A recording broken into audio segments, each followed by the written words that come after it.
Doni meno. Kusubiri inshallah, kusubiri. Doni meno. Doni meno. ICE. Trump.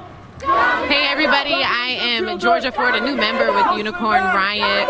We are here in Minneapolis on Lake Street at a protest and march to stop the separation of families. This is all about immigration laws and rights and policies which have really been affected since Trump has been in office. As you can hear, people are very vocal about what they want here. As you can see, there's probably about over 1,000 people here today holding up signs. One says "She Weeps" with the image of Lady Liberty. "Love not hate makes America great." There are signs in other languages as well. People are here today standing in unity to stop the separation of families. They're also asking to stop separating families through the Muslim ban. They're asking to stop separating families through deportations, to stop separating families through mass incarceration. They're asking to stop separating families through a racist child welfare system that punishes Black, brown, and indigenous people. They, in addition, are asking for reparations for the separation of families. You know, and as I was talking to some of the members in Unicorn Riot about this protest today, one thing that I was thinking about is the children who are being affected. As a mother myself, I cannot imagine what it would be like to have my 2- or 3-year-old child separated from me for days, for weeks. Can you imagine the fear that some of these children, innocent children who have nothing to do and no choice in this system, can you imagine what they're going through being separated and being held in cages as some of the legal issues are being sorted out? And so today, all of these individuals are standing in solidarity, and they're asking for those children to be reunited with their parents. Now, Unicorn Riot has done extensive research and documentation on immigration policy and laws and other protests that have happened across the country. You can find that information on our website, unicornriot.ninja.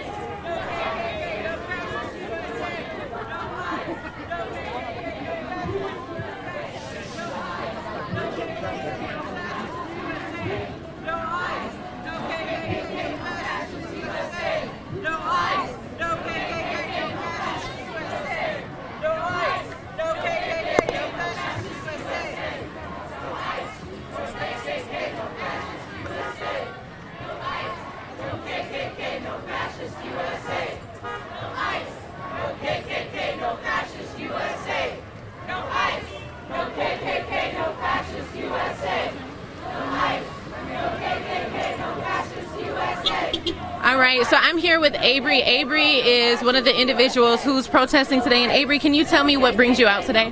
Not only am I surrounded by immigrants, like, on a day-to-day basis, and ones that I know personally, like, I grew up in Texas, like, on the border. Like, I am fully aware of, like, the calmness that goes on there, and that what's going on is an atrocity, and that, like, children that I personally know are being affected and ripped away from their families just because they come from across a fake line. And that, in every respect, is unacceptable, and that's why I'm protesting. And how do you think we can resolve this issue? I'd say abolishing ICE, relooking at how we manage our borders, reconsidering them entirely, because frankly the fact that we can justify concentration camps because of a fake line suggests that maybe we should reconsider it as a whole.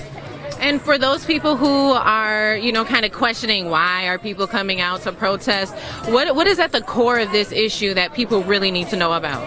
The rampant and ingrained xenophobia and systemic racism that is America. Like, this isn't anything new. There have been internment camps for years. America itself has a 200-plus year track record of displacing and killing people because they disagree with them or because they look a different way.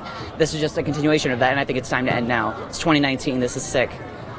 Now, we've seen some images of children, young children, who have been separated from their parents because of this issue, and you know, people trying to work things out with legislation.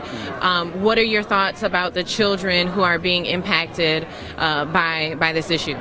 I think it's awful and traumatic, and I think that the children who are being directly affected are going to be traumatized for generations, and those that come after them are going to live in terror, or at least knowing this horror stories of what happened to them in the camps that ICE ran, and what lack of shelter, proper nutrition, or care that they received.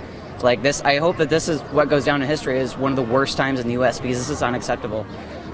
Anything else you'd like to add? Nah, I just appreciate you guys being out here and showing the truth for what it is. Thank you, and the feeling's mutual. Have a good one. So we are here. We are marching down Lake Street in Minneapolis. There's over 1,000 people united who are protesting the separation of families as it pertains to immigration laws. You have people of every descent, every ethnicity who are standing in unity today. There are signs, as you can see, people are holding up signs. One of them says, "Shame on us, reunite families, get ICE out of Minnesota." And if you remember, a few weeks ago, there were threats that there were going to be raids.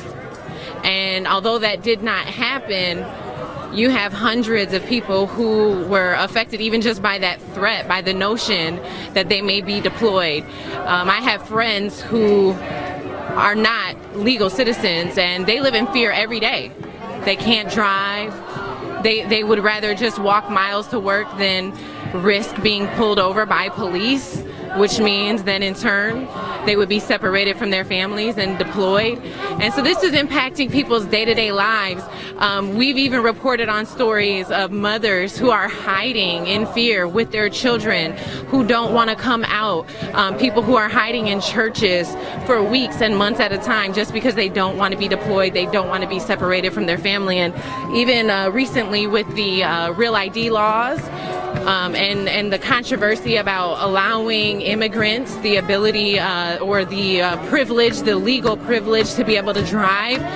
This is a discussion that has been ongoing in our community, and today thousands of people are standing and stepping up and saying we must make a change. As you can see, there's a band here that's playing. A boy who looks like he's maybe 8 or 9 year old on the drums. Alright, we live back here now for 3 months. Let's be in touch. Water.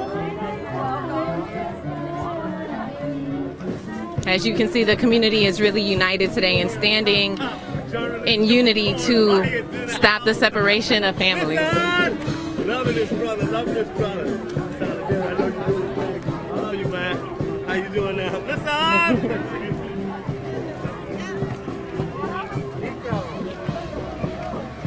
We have Nico, who is doing the camera work today, and of course he is very loved by the community, as you can see.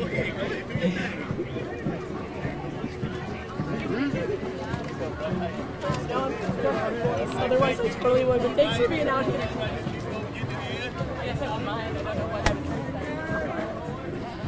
So I am here with one of the individuals who's participating in the march. Can you tell me what your name is and why you're here today? Sure, Rosemary Delata, and I think it's important to stand up and be counted. Absolutely. And as it pertains to the current immigration laws, what are your thoughts on that? I think it's insane. Yeah, I guess I'm a global citizen before I'm anything else, and if somebody needs help, then we should be able to do that. We've seen images of children being separated from their mothers, from their fathers, and being caged. What are your thoughts about how this issue or these issues are affecting young, innocent children? It'll affect them for their whole lives. There's no taking that back. I mean, that damage is done. Let's try not to make it worse. And any time that a child is separated from those that they trust, then trust is broken. And there's no child that's done anything wrong to deserve this ever. Absolutely. And for those who have different views, who feel that we are moving in the right direction by changing our laws in this way, what is your plea to them for why they need to reconsider? They need to remember who they are, where they came from, look at their children, remember their grandparents. Because, I mean, the only people I think in our country that could even pretend that this isn't relevant, I shouldn't say pretend, but the people who have the most right to our country have suffered the most. So the people who are originally here, and I think there's a lot of direct overlap by the people who are coming in being the same people who were here when my ancestors arrived. So if I don't remember who my ancestors are, then I would have to start with that ignorance to even pretend this is okay. I think you bring up a really good point. In looking back in the past, America has traditionally been founded on the concept of being the land of the free, where you can come and make the American dream. What are your thoughts on that? I think that's what we're taught, and I think that's vaguely true if you're white. But whether it's the Chinese Exclusion Act or whether it's other laws that we've had in place, we've never been open to everybody, but we like to pretend that that's our history, and it's not, but it should be. Thank you so much for your time today. Thank you. So we are here, if you're just tuning in Minneapolis. We are on Lake Street marching in the middle of a march. This is a protest to stop the separation of families. It is probably about 1,000 deep. There are probably over 1,000 individuals here, all ethnicities represented. Today, everyone is standing in unity and saying that we need to stop separating families.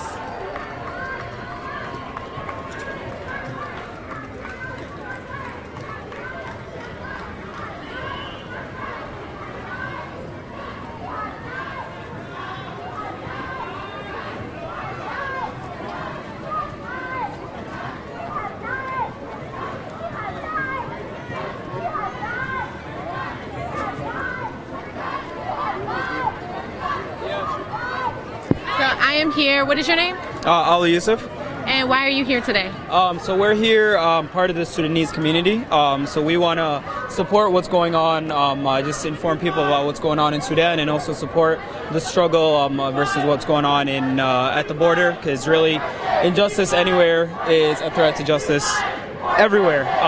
So we want to let people know about what's going on in Sudan, because there's been a lot of atrocities happening lately, and we also want to support what's going on at the border, because, you know, this is all a humanitarian issue and everyone should be concerned. Absolutely. Can you elaborate a little bit more about what is going on in Sudan and how what's happening in America is directly impacting that? Mm-hmm. Yeah, so Sudan, as you guys probably know, it's been, we've been in, the military has been in charge of the country for 30 years. It's supposed to be a democratic government, but it's really not. So a couple months ago, we actually overthrew the government. So the protesters were celebrating and everything, and we wanted to establish more of a civilian government led by the people.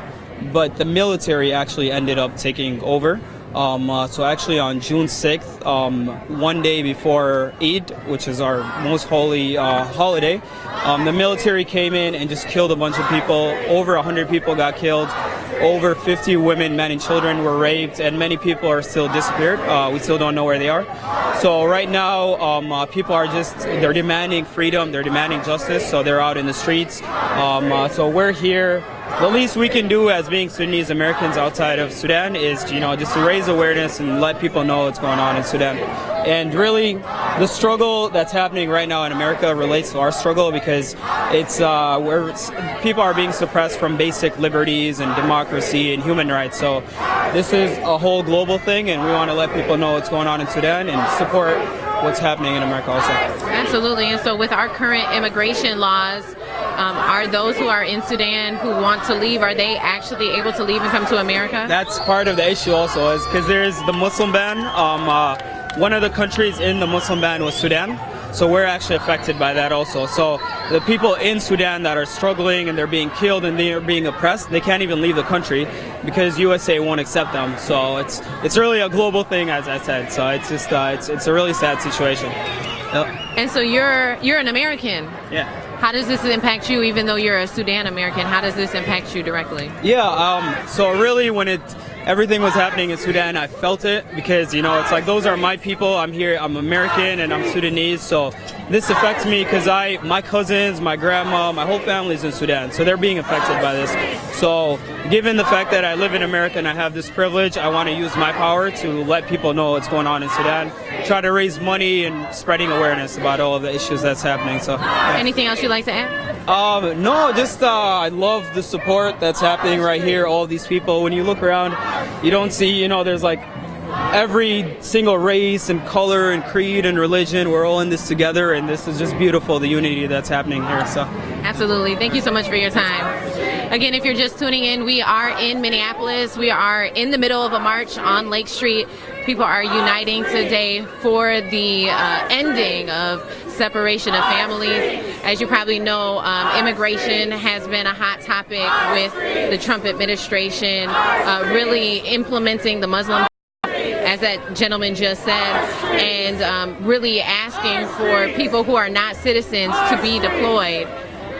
We've seen pictures of children who have been separated from their parents and locked in cages. And as a mother myself, I think any mother across the country could relate. That's a horrific image to see. Can you imagine the pain, the agony, the fear that those children are feeling just being separated?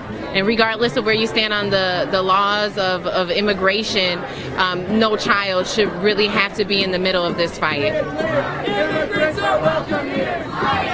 Unicorn Riot. Immigrants are welcome here. Say it loud, say it clear. Immigrants are welcome here. Say it loud, say it clear. Immigrants are welcome here. Say it loud, say it clear. Immigrants are welcome here. Say it loud, say it clear. Immigrants are welcome here. Say it loud, say it clear. Immigrants are welcome here. Say it loud, say it clear. Immigrants are welcome here. Say it loud, say it clear. Immigrants are welcome here. Say it loud, say it clear. Immigrants are welcome here. Say it loud, say it clear. Immigrants are welcome here. Say it loud, say it clear. Immigrants are welcome here. Say it loud, say it clear. Middle-class white guys not immigrants are welcome here. Say it loud, say it clear. Immigrants are welcome here. Say it loud, say it clear. Immigrants are welcome here. I didn't go marching south. My relatives and later for sure.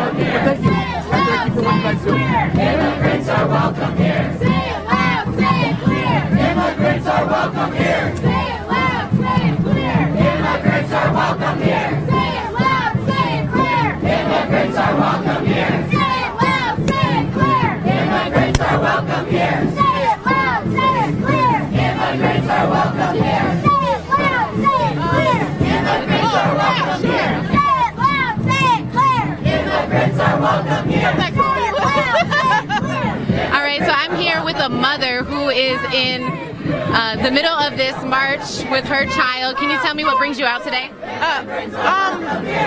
Say that again, I'm sorry. Can you tell me what brings you out today? I feel like all our issues are interconnected with police brutality and with ICE terrorizing brown communities, so that's why I'm out here today. And I see that you have your child with you today.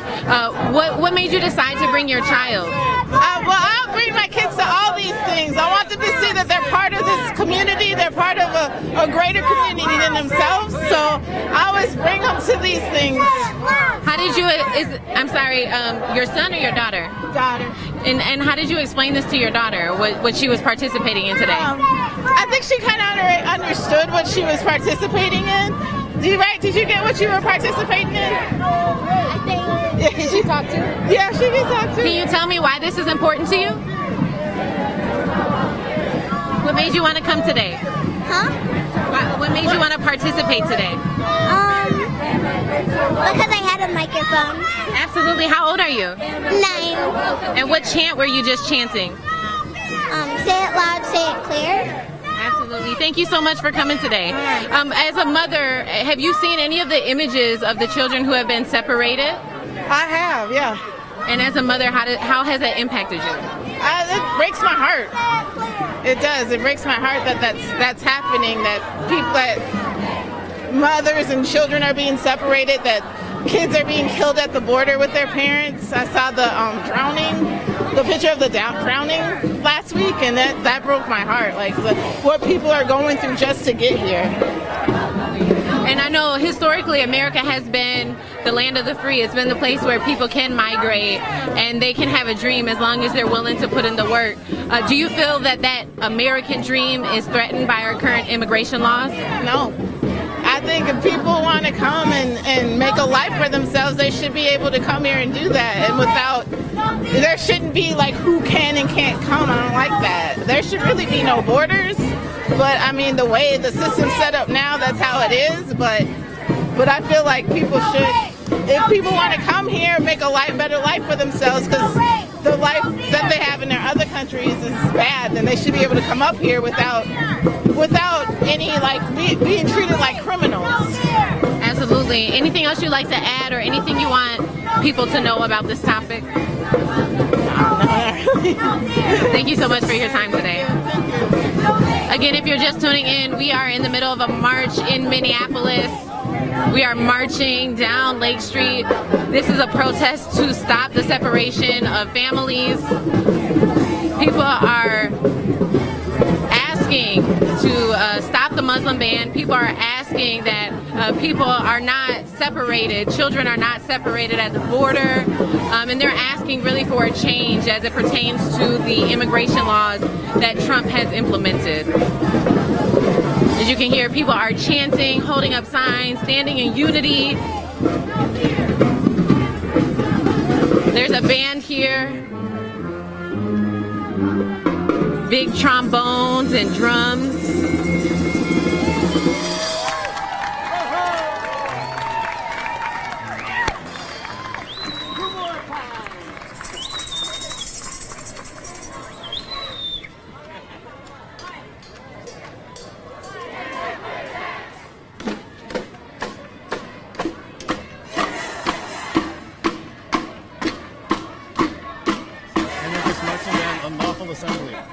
So the marching band that is participating in the march is Unlawful Assembly.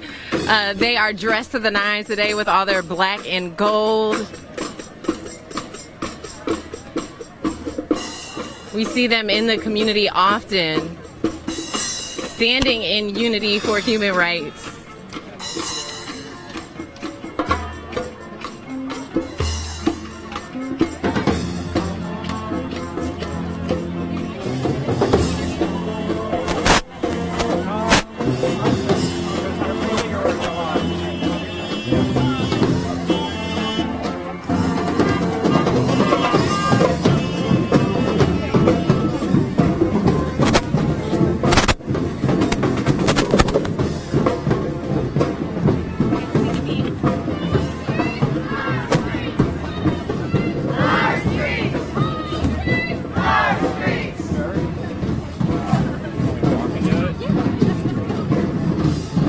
What your name is? Matt.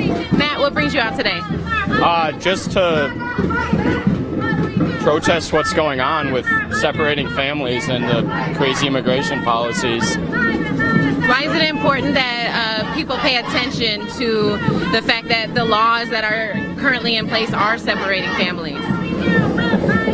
Because it's a slippery slope of taking away freedoms. I mean, I have a family and, you know, we all have to stay together, and just because we're not directly affected, you have to come out and show support for people that you don't know in the name of humanity and justice. Absolutely. And so one thing that has been brought up today is the history of America and how ultimately, I think all of us migrated here.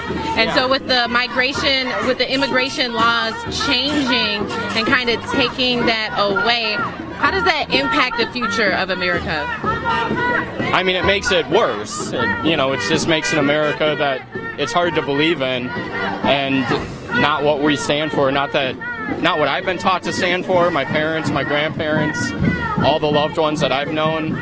That's not what brings us together and binds us as a community. So without those essential freedoms to come here and be with your family, to strive for a better life, no matter your situation, is at our core values.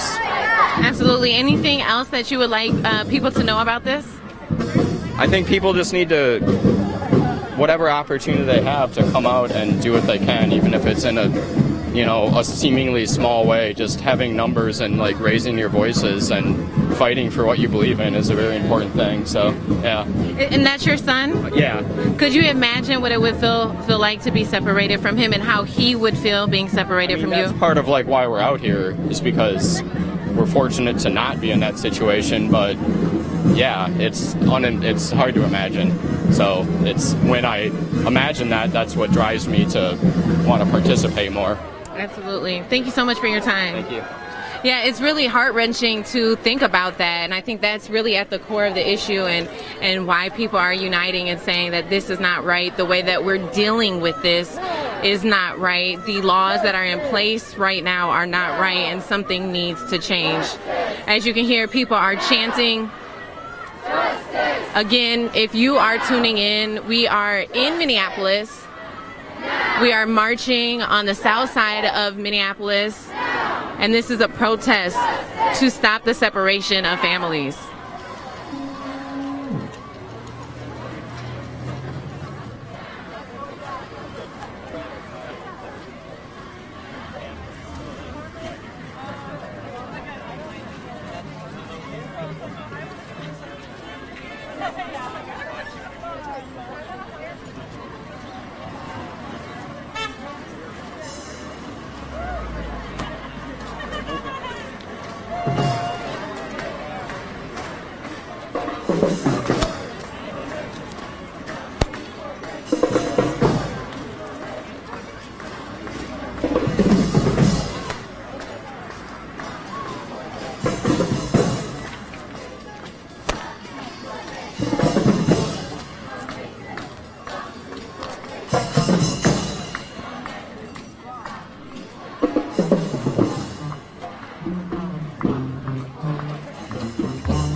All right, for those of you who are watching, I'm getting ready to sign off. My name is Georgia. I'm a newer member with Unicorn Riot.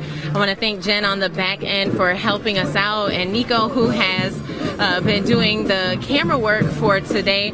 We're not ending our live stream. However, I'm going to go ahead and hand it over to Nico. He has a ton of information for you about past coverage that we've done, and there will be more interviews. Again, we are here live in South Minneapolis for the protest to stop the separation of families.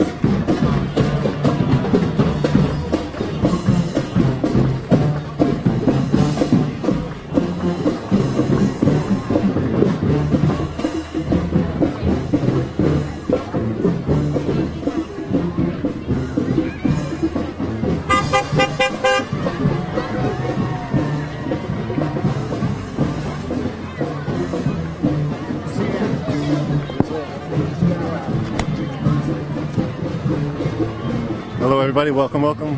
Thank you Georgia for switch off. And there's probably another block and a half behind us. So it's about 3, 4, or 5 blocks deep. A lot of people. Would any of you be down to do it? We're live right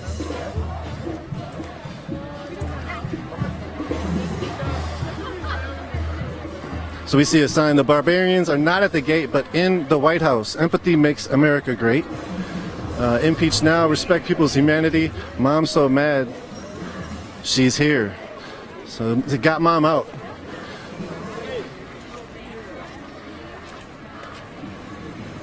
Just gonna survey the land for a sec. You good with that? You good with that? Give me a sec.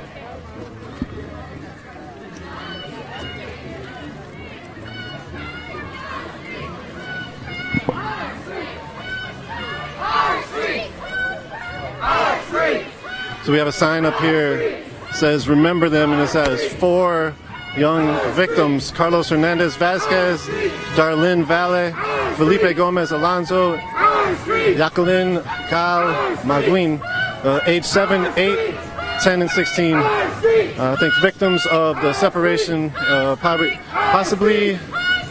Our streets! Our streets! You want to talk about our streets? So you have a sign that has 4 people on there. Can you talk about the sign? Yeah, these are the names of children that have been killed in detention. These are children that were killed essentially when they were released from ICE custody, when they were too ill, essentially to survive, but ICE would release them.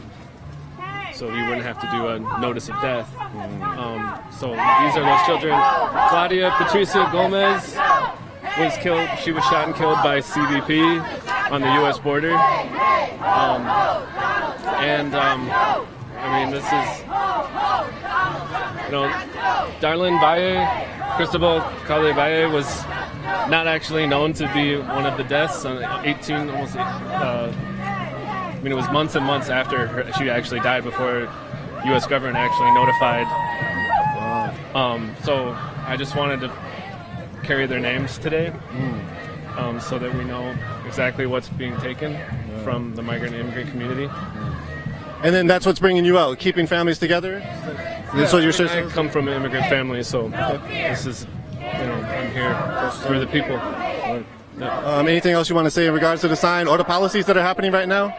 I mean, they're completely, they're human atrocities. I'm disappointed that we have Democrats that don't seem to know that this is something we should be fighting tooth and nail. When I think about that appropriations bill that just went through, this has to stop. I mean, this is a mass atrocity that's happening with our tax dollars by our federal agencies, and I can't imagine the cost that's going to keep coming if we don't make this stop as soon as humanly possible. I'm sorry, I can't. It's hard to. I appreciate that. Anything else you want to say? Any solutions that you have in your head? As much as people can keep mobilizing and pressing their representatives, but also I think as much as we're supporting the immigrant community and the refugee communities in our own neighborhoods, even here in Minnesota, supporting local immigrant-led organizations and lawyers guilds, immigration attorneys, and organizations on the border like Raíces and Al Otro Lado and Texas Civil Liberties Project, Annunciation House, because they need help to do all this work: legal aid, medical care, processing, all that. Okay. Yeah, thank you. Appreciate it. Anything else? Thank you for being here. Thank you. Appreciate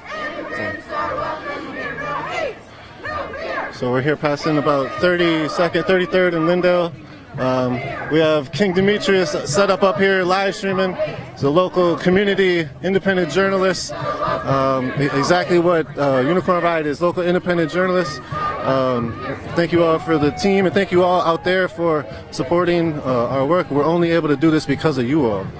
And if you have the ability, you can go to support our work on unicornriot.ninja is our website, and support our work tab and pop that up. You just heard the listen, that's King Demetrius' tagline. So yeah, this march goes very, very far. Again, it was organized by MIRAC, Minnesota Immigrant Rights Action Committee, I think, or Action Campaign or something like that. But they fight for immigrant rights, and CARE, Council on American Islamic Relations. And we have representatives from a lot of different groups. There's tons of sponsors for this specific action itself. There's tons of church groups. We're headed to a church right now. It's a church called the First Unitarian Church, and this church is basically a church that's a lot of people and allies in the movement that are out here. So we'll see what happens. There's a lot of unions that are out here, and I think what will happen a little bit when we get up to the church is that there's going to be some speeches, and people will be talking about what's bringing them out here. So we have a lot of people handing out water. Again, there's probably a few thousand folks. In the past, last year, when there was a few of these actions that were happening in regards to Trump's policies, it was a few thousand people as well. This is a big crowd. There was a massive storm that just came through Minneapolis, St. Paul area. And again, we're here on the south side of Minneapolis. The storm cleared up. They pushed back the time of the action for a little bit. And right now we're in a patch of people that are doing another chant. That's the MIRAC, the representative that's leading the chant.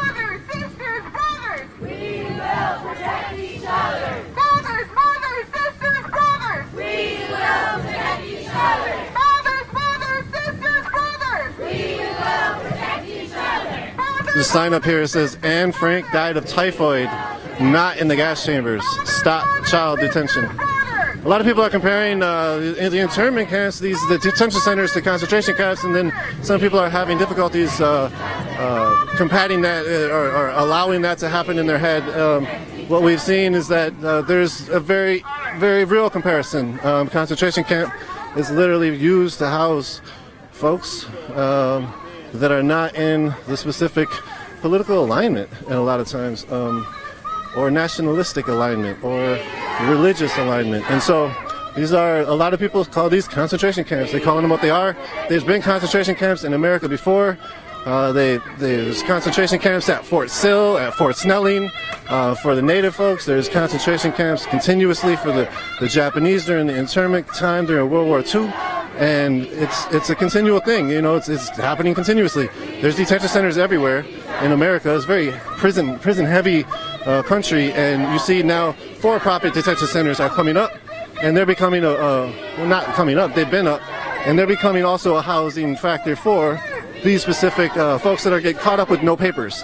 And it becomes a border issue. Without papers, you can't freely assemble yourself into different places, and so we'll see how it all pans out. But most of the time, what we've seen is a massive resistance or a massive approach that goes back against what's happening with these laws that are repressing and locking people up and separating the families.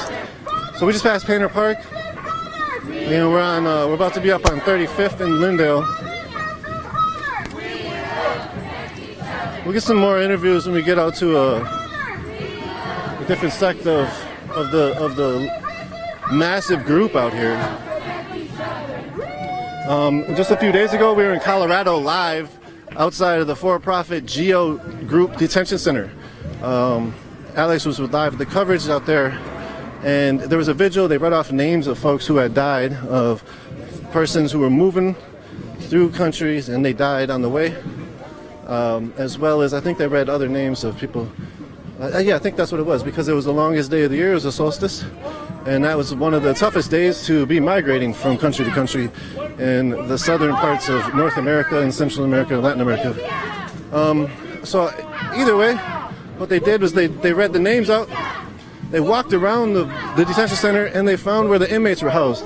When they found where the inmates were housed, it was a situation where there was hands through the windows waving back to the crew who was chanting messages of solidarity, and there was 200 plus people outside of the detention center that were then basically spreading their love to the people on the inside. And so it was quite a sight to see. If you want to check that out, go to unicornriot.ninja, and you can see it in the Colorado community. Show solidarity to inmates locked up in the Immigration Detention Center. I'm not really sure the exact title, but it's something like that. If you're on our Facebook, continue to follow us on our Facebook. Click like and share if you want. If you like our stuff, that's how we get it pushed out. If you have the ability to support us, that's how we're able to continue to do what we do. We have some new Icebreaker series coming out. We recently, last year, here we go, it's a concentration camp discussion or a chant.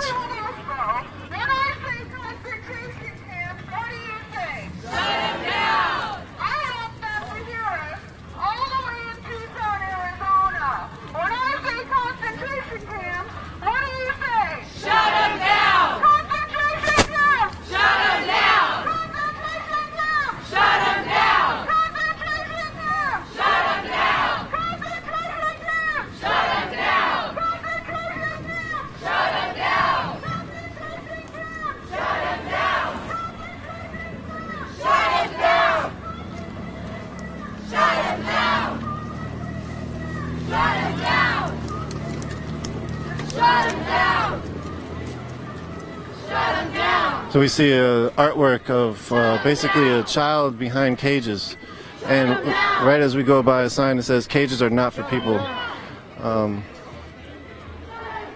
was a time last June down in Bloomington where 100 or so people went out to General Dynamics, who has a contract with ICE, and when they went to General Dynamics headquarters in Bloomington, they set down cages as a symbolic representation of the separation of families.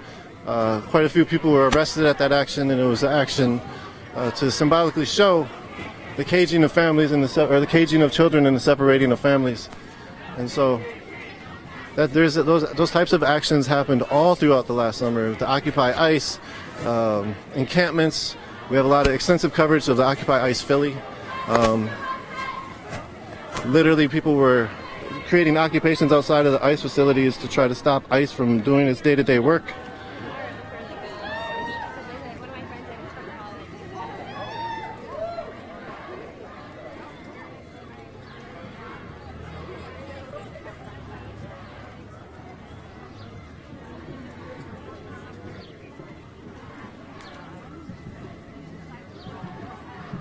We have marshals that are blocking all the side streets, as well as police officers that are on their bikes. Supposedly this action supposedly did not have a route. I don't think it's like they need to get permits or anything, but there is police liaison that ends up talking to the police officers. Minneapolis police have a relationship with a lot of these protest organizers in the realms where they will block traffic for them and allow for extra cushion, even when it comes to civil disobedience actions. A lot of times they won't want to arrest people. So back to our icebreaker series. We have an icebreaker series that is literally a thing. 5 parts so far, and they specifically show manuals. Basically from 2008, you know, you might be like, oh, it's 11 years old, that's outdated, why would I care about the manual from 2008? But think about how much has not changed. So we have 2008, I think year 2008 manuals that have been published on unicornriot.ninja. There's 5 series parts right now. We have more that are going to be coming soon in the near future. And I think the next one is about SWAT teams. So far in there is like how they apprehend fugitives. I cannot even remember all of them, but let me pull it up, because there is an extensive list of the manuals that is just quite wild.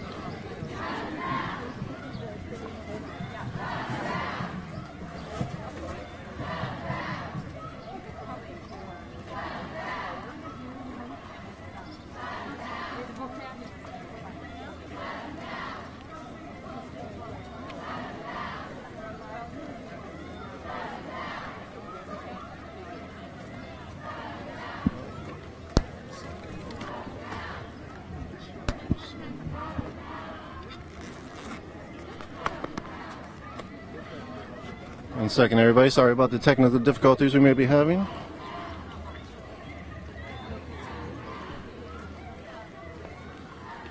Bear with us. Continue to bear with us. Thank you.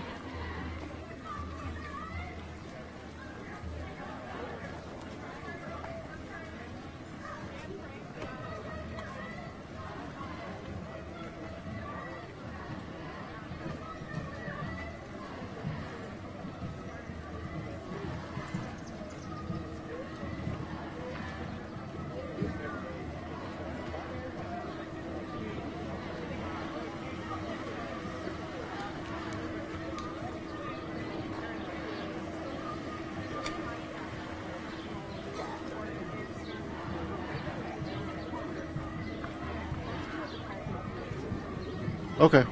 All right. Thanks for continuing to join us. Seemed like we might have gone through a connection lag, but seems like we might be back now.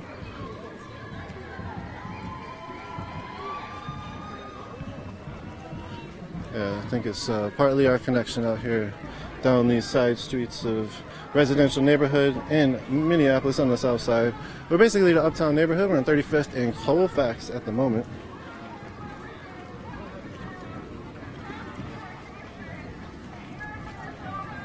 And we see on the back of the sign that we saw of the cage, close the concentration camps now, free our future.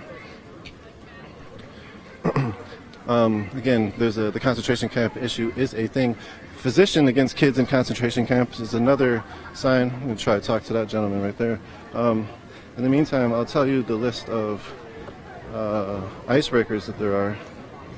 And it is the Secret Homeland Security ICE HSI Manual for Stripping U.S. Citizenship, Confidential Homeland Security Asset Forfeiture and Search and Seizure Handbook, Confidential Homeland Security Fugitive and Compliance Enforcement Handbooks, the Homeland Security Special Agent on the Job Training Manual, and Confidential Homeland Security Undercover Operations Handbook. Those are the published handbooks so far.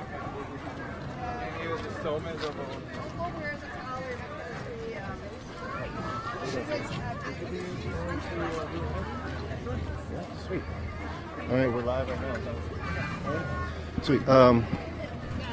So we're here joined. You want to say your name, introduce yourself, and what brought you out here? I'm Adnan Ahmed. I'm a psychiatrist, and I'm just here because I'm against sort of separating families and torturing kids, putting them in concentration camps. Yeah. So I saw that on your sign. Why? So, what does that mean to you in the medical profession? It means inflicting trauma, and it means, creating long-lasting trauma, separating kids for no reason. It's costing us more money to keep them separated rather than not keeping them separated. And we are, the effects of this trauma are going to be long-lasting. And it's going to cause generational trauma. We're already dealing with generational trauma with Native Americans, with African Americans, and now we're creating another generation of traumatized individuals. And these kids will, they'll grow up and ask us why did we let this happen. Yeah, it's a continual cycle. Is there any way that you see a solution? What's the way out of this? I think the current administration needs to go. I think they're just inhuman and cruel, and I think that we need to stop normalizing this, and we need to use our voices and our privilege to speak up about this. Anything else you want to say? Nope, thank you. Thank you. Appreciate it. Wanted to wrap that one up because right now this is almost the site. So we're at the end of the march, and as you can see, the church is up there, First Unitarian Church, with a big Black Lives Matter sign, and there is a mass amount of people on the street. This is probably one of the largest immigration rights protests in Minneapolis in a few years that's specifically pertaining to Trump's policies. There's been a lot of activation around Trump and his policies, Trump's administration policies. And this is a signification of one of those activating moments and activating actions and events.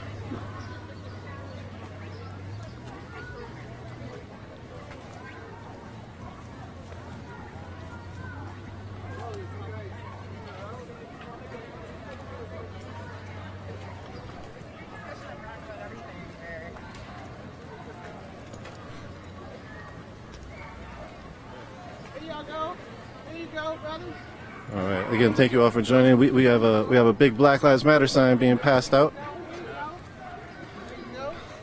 You want to talk about passing the Black Lives Matter out? Why? Why is it important? Well, someone just handed it to me to help them, yeah. but it's always important to keep these things in the hands of people so they can be in the windows. People walk by and they think about it. They think about it when they see a sign in the window, and then they go to the corner and they see a police officer doing something to a black person. Then they'll maybe think once or twice and actually stand there and, as I say, wipe me up a little bit, particularly for white people. Hey, got you, bro. There you go. You want to talk about the intersection between the Black Lives Matter movement and possibly just like the immigrants' rights movement? Well, it's always an intersection in terms of comes to people of color. We're always being demonized and put into some kind of camp. This is not unlike our experiences in times of Jim Crow and other kinds of encampments that they have put us in since the end of during Reconstruction and onward. So there's really nothing new here.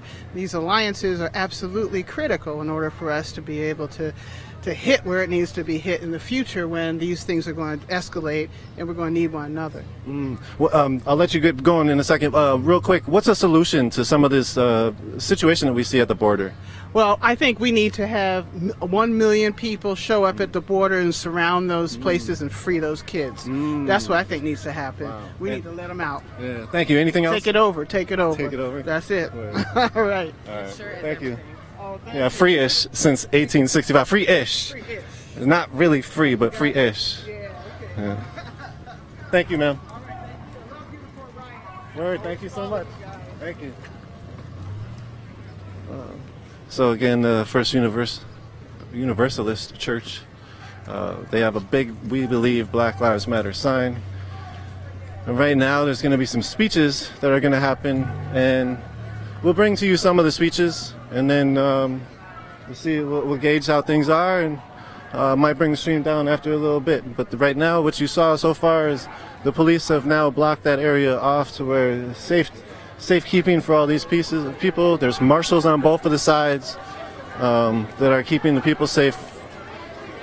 There's water being passed out. There's a lot of people accumulating outside in the street. Some people are leaving. Sorry. We see signs to close the camps. Immigrants make our schools and communities stronger, here to stay. Jews know they are fucking concentration camps.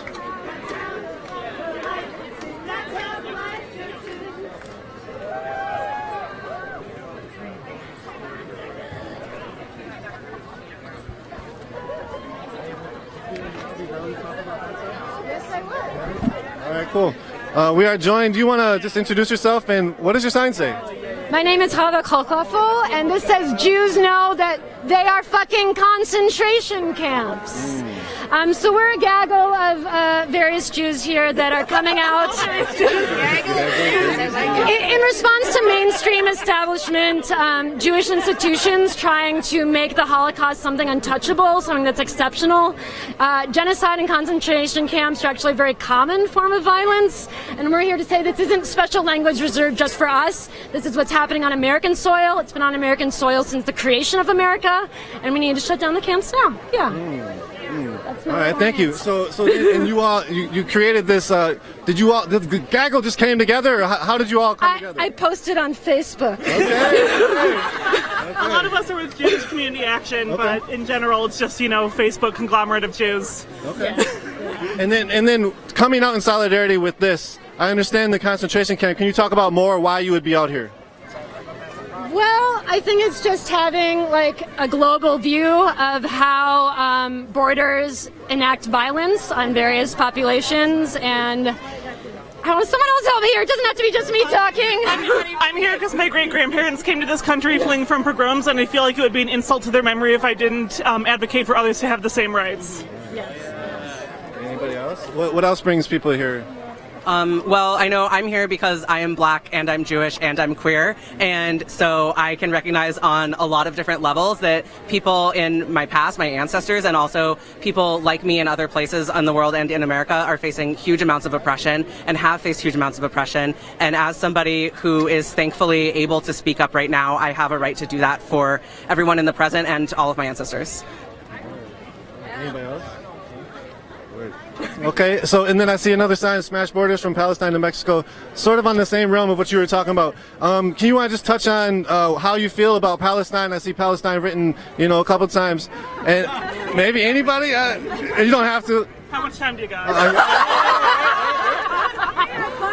5,760-something years to talk about it. I would say there's no one opinion on that here, and that's why it was important for me to have a non-organizationally affiliated space for a variety of Jewish diversity to come out. And for me, it is important to make a stand as an anti-Zionist Jew, to place my traditions and values in diaspora, and a Yiddish idea of Dakite, which means wherever you are, it means here-ness. Wherever you are, you're fighting for liberation there. And so I'm in America, I'm here. There are people in Minnesota in detention, subject to ICE raids, so I'm going to value that diasporic tradition. Beautiful. All right. Thanks. Anybody else want to say anything else? All right. Thank you so much for your time. Appreciate it. Yeah, thanks. Thank you. So, thank you. So I think the people are going inside, actually. Hey, how you doing, Good, man. How you that? doing? How you doing? I'm well. How you doing, What bro? brings you out here? You passing out water right now, or what? Brings me out here is the west side of St. Paul. We standing tall for no wall. And I hope America hears us all, especially them folks on 1600 Pennsylvania Avenue. Look, we fight for freedom and justice for all. That's it. Liberty, justice, and freedom. Talk about Westside Community Organization. I'm going to get this over to the director and co-founder. No, not co-founder. But we're a really diverse community, and several of our community members are people who are here from other countries. And so we definitely believe that we need to come together and we need to find solutions, and we need them now. And that's why we're here. How they say unity and solidarity. That's it. That's the key right there. We came here, you know what I'm saying, to the land of freedom, justice, and equality. So that's why we out here, and I'm appreciative to see all the brothers and sisters out here, the human family. That's what it's about. Anything else you want to say about the West Side, or maybe even the community residents in the West Side and what they have to live through? Okay, thank you. There's a lot of vulnerable people on the West Side, and we have to protect them. Yes. Peace, dear brother. Peace. Thank you. Thank you. Do you need water? Yeah, I appreciate it. Thanks. One more?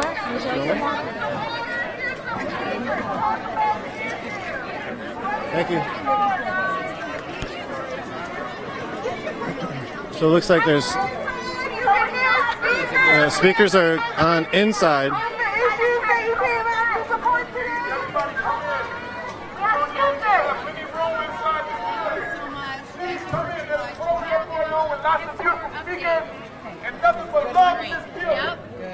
How you doing? You want to do an interview? Sure. Yeah? Good. Hey, so you want to introduce yourself and what brings you out here? Hey, my name is Michael, an organizer, activist in the Twin Cities, mostly with the Black Lives Matter Minneapolis movement. What brought me out is this is just like an issue that we can't be, complicit in.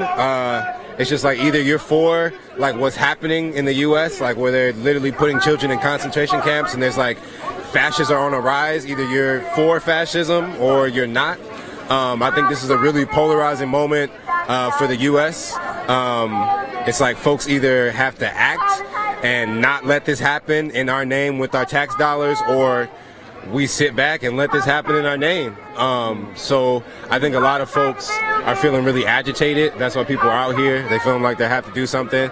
That we have so many immigrant children in Minnesota. Like, we're supposed to be a sanctuary city. And so I think Minneapolis specifically, like our elected officials, the organizers, the activists, the community, like really has to show up, because if we're saying we're a sanctuary city, then we need to show up for the folks that we're supposed to be, providing sanctuary for. So that's why I'm out here. My partner is Latinx, and I just know how intersectional this is. My friend, a black man, just got picked up by ICE. His name's Soda. So it's intersectional. This is not just a Latinx issue. Like, it's going to affect black people. It's going to affect white people. Everyone needs to be pissed off right now. Yeah. You want to accentuate on the Soda situation? Yeah. So Soda, black man, he's with one of my homies named Mixie. He was downtown and got picked up because I guess they said that something like he had a warrant or something like that. I don't really know all the ins and outs of that, so don't quote me on that. But long story short, he got picked up and he's being held by ICE right now in pretty messed up conditions because he's able to communicate with his wife. It's just like, just how dehumanizing the whole situation is, just how the guards talk to you, how they interact with you. And he hasn't been able to get out. He has 3 kids right now, so the community has been showing up and just providing funds and food or whatever they can to make sure that she's good. Because when these families are separated, it affects a community. And when one person's taken, like, it breaks apart the whole family. Like, he was a provider. He was showing up for his family, loves his kids, and so the kids miss him. His wife misses him. So it's not an isolated situation, unfortunately. Like, this is happening everywhere. It just happened to hit close to home. Yeah. Weird. So is there solutions that you see from the people, or from policies? Where do you see a way out of this? I think so. A lot of folks have been talking about like turning up mass protests at the border, which I think will be lit. But there's also like the regime we're up against. Like, we would be met with intense violence. It just is what it is. So I think where we're at, I was reading Alicia Garza's post, who's one of the founders of Black Lives Matter, the global movement. She said that she really thinks that we need to target the public and also target the folks in power. Like, we need to make it so that they can't sleep, they can't go get dinner, they can't hang out with their families, they can't do nothing. The folks who are in power, who can do anything about what's happening right now, like, they shouldn't be able to rest. Like, they have to be agitated. Like, we got to be in their face, at their houses, bird dogging them, like really pushing these folks to act, because it's like we can't be complicit right now. It's like this is a really, really, really, really, really intense, dangerous line to be on, like, as a country. And it's like we got to make a decision. Like I say, either we're for fascism, concentration camps, kids being locked in cages, abused, or we're not. And we're going to do something about it. So I think the target right now really needs to be the folks who hold power and are able to change this stuff, like, legally. So, okay. Yeah. All right. Anything else you want to say in regards to the people that came out? It was a massive crowd, the immigration policies, anything? Yeah. I think it's dope. I think folks should keep showing up, like, whatever makes you feel, like, hopeful and whatever makes you feel like you are acting. But also, it's dope for us to be coming together like this, but we really need to target the folks in power. We need to move this energy, like, to their front doorstep, because that's who's gonna change the situation ultimately. It's like us making all this noise is cool, but we got to make noise to the folks who are going to change this situation. Yeah. Thank you. Appreciate it, sir. Appreciate it. Try to grab a couple more folks real quick. And try to see if we can interview an organizer.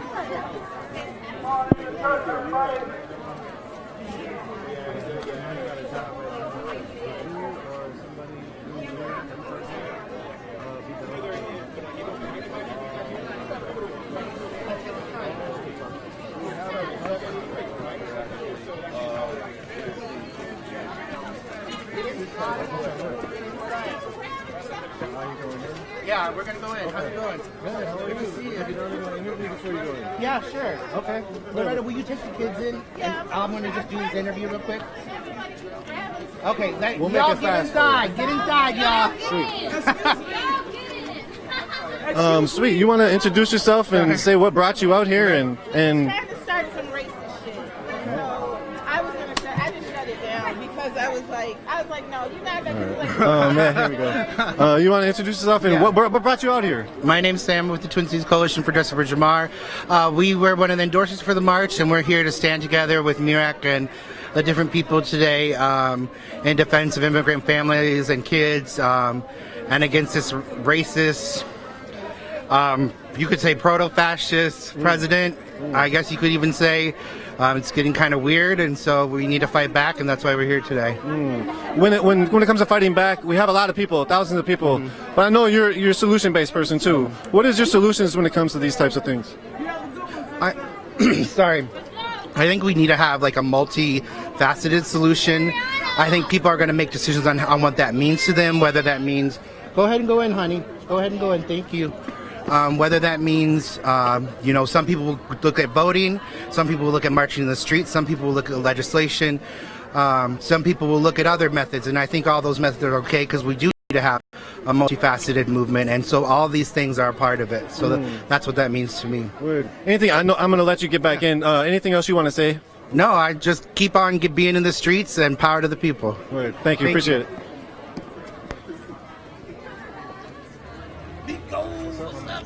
Good to see you, man. I'm in and out. Sorry. Oh, yeah. Here, let me take you to the person. All right, word.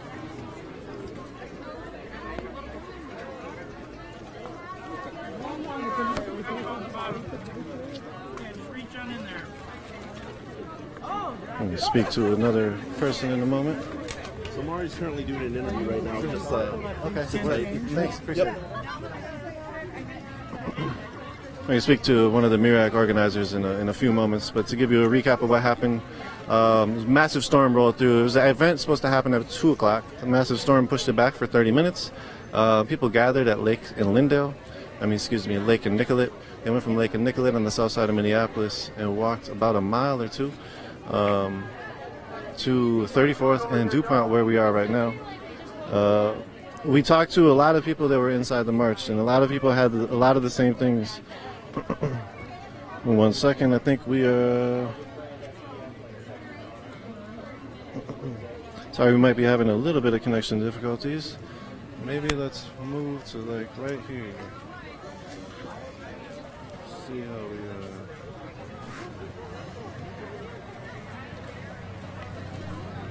just bear with us, everybody. Gonna test something real quick.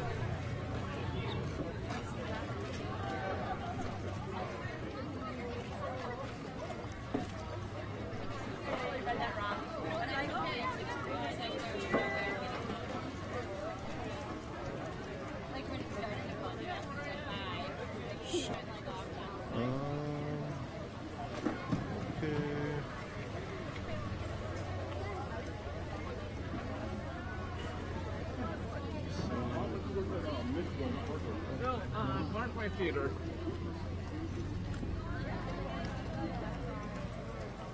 Maybe better at this spot. Okay.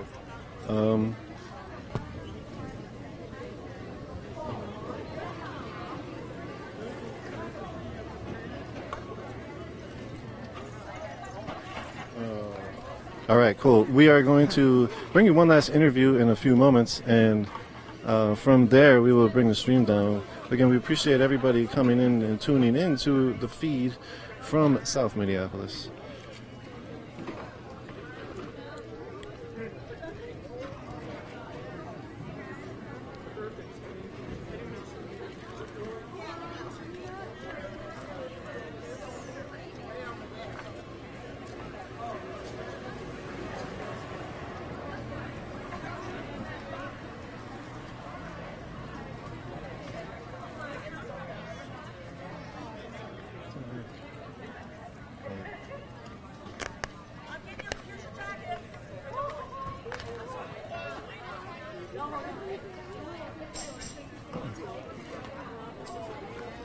All right, thank you all for joining. We are about to speak with one of the organizers.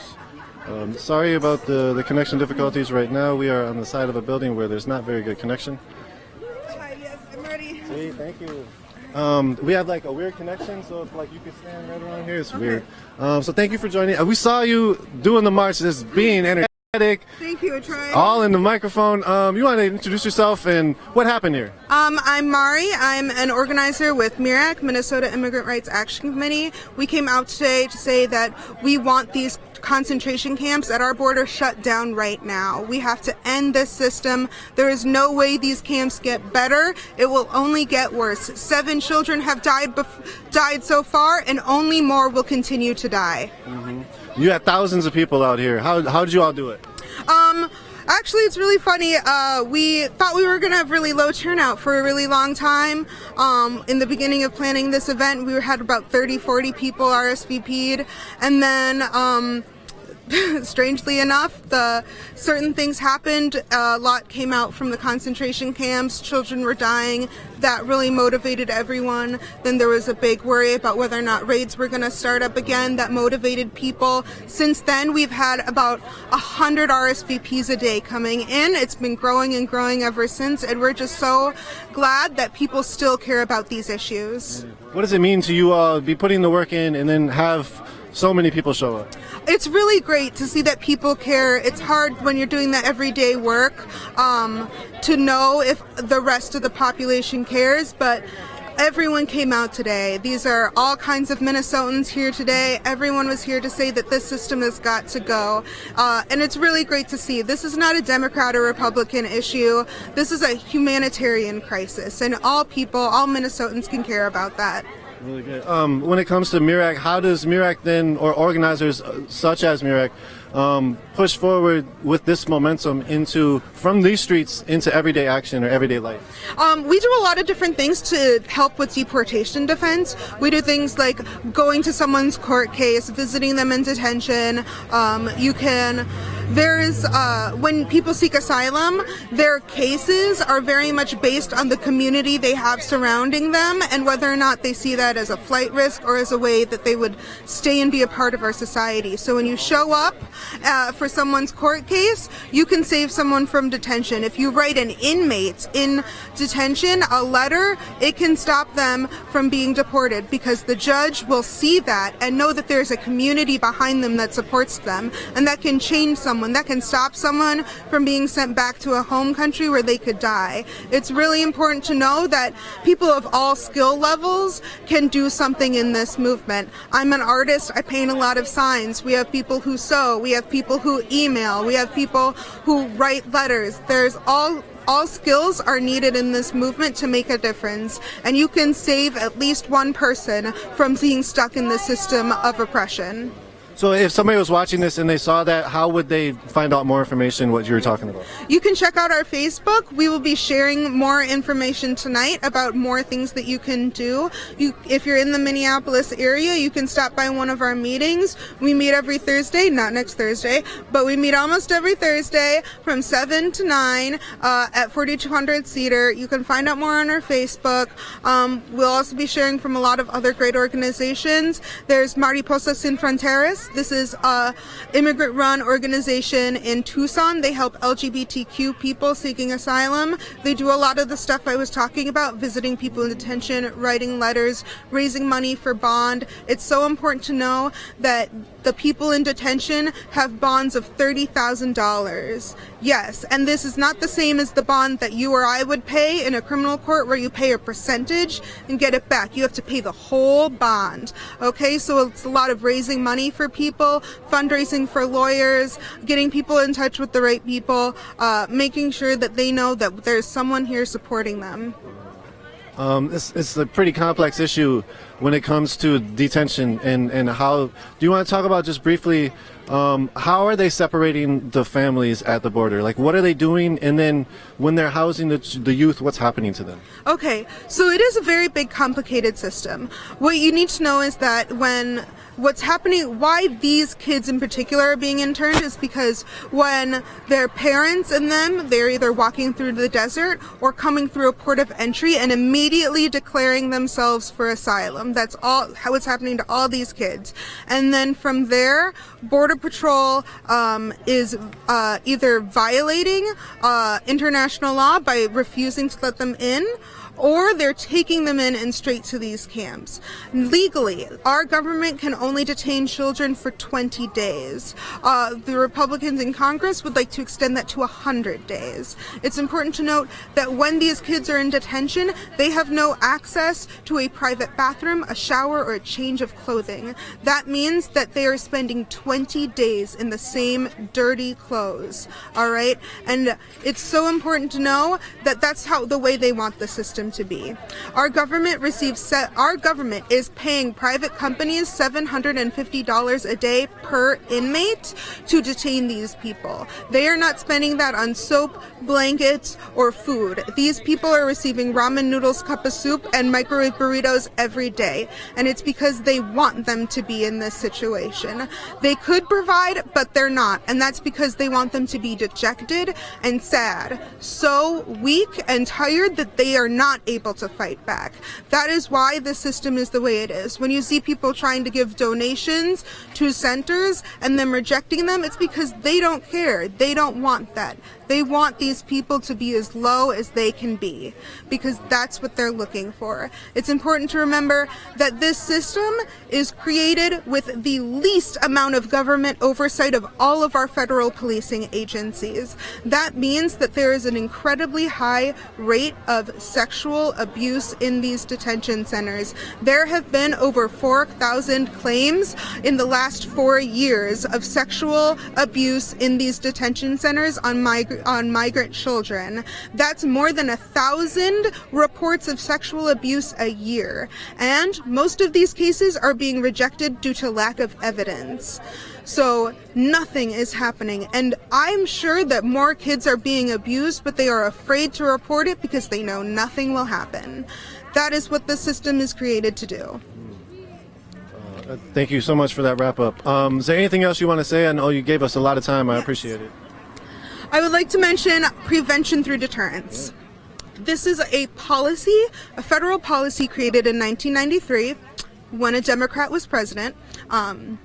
This policy states that they want to use the American desert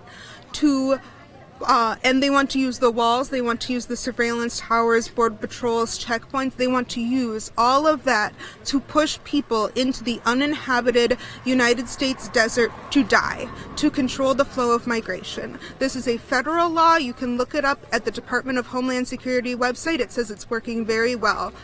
This is the foundation of our contemporary immigrant rights system, pushing people into the desert to die. I have been to Arizona. I have seen this place. There is nothing in this desert. The area I was in Arizona was in a 100-year drought, and you can die in under 10 hours from dehydration. And these are mothers and children and women and babies walking through the desert and hoping to make it through. And that is what our government is trying to stop. They want people to die in our desert. That is the basis of this system. Everything you're seeing, everything that is happening is because they want people to die in the desert. Yeah. Well, thank you so much. Anything else? No, that's it. Thank you for showing up today. Thank you guys. Appreciate it. Yes, nice to meet you. Thank you for showing up. So you heard from wonderful context. For more context, a visual context of what she was talking about with the prevention through deterrence, check out Borderland Crisis, or Border Crisis, Borderlands, Crisis Borderlands, excuse me. long day. Unicorn Riot Ninja, Crisis Borderlands, a short documentary that was put out. Lorenzo and Andrew and a few other people worked, and I think Lorenzo and Andrew mostly brought the voices of the people who are humanitarian workers on the border, no más huertas, no más, basically no more deaths. Sorry, I got distracted. There was no more deaths.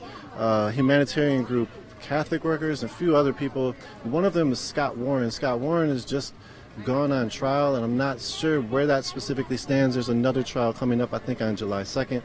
He's being charged with providing water to people in the desert. What happens is, as she was saying, they push people to these uninhabitable areas of the desert. What humanitarian groups have been doing is providing a network of solidarity and a network of responsibility, a network of resources, providing food, providing water to the situation, dropping them in water drops. And what we've seen is the Border Patrol has come and literally destroyed the water drops, and they've destroyed the cans of beans and other such things. And so we heard a lot. We have a lot of background information on our website, unicornriot.ninja. Please check it out if you get a chance. Again, thank you all for tuning in. Thank you for Jen on the back end. Thank you, Chris, on the back end. Thank you, Georgia, who did the hosting as well as the camera work.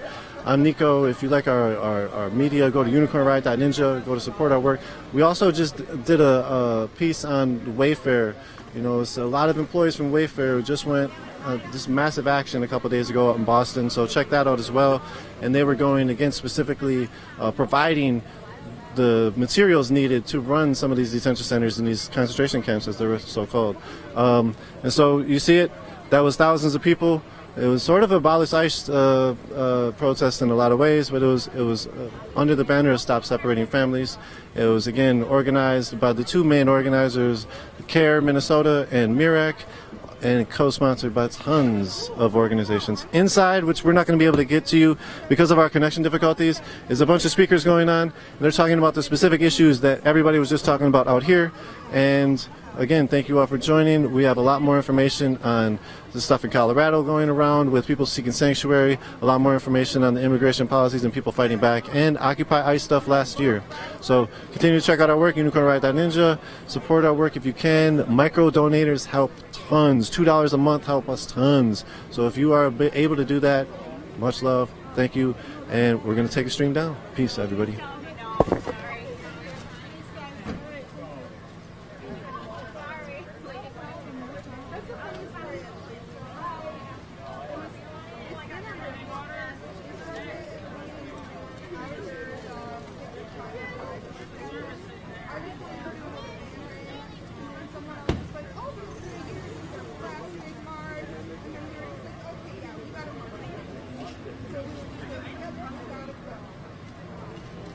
Yeah, it was cute.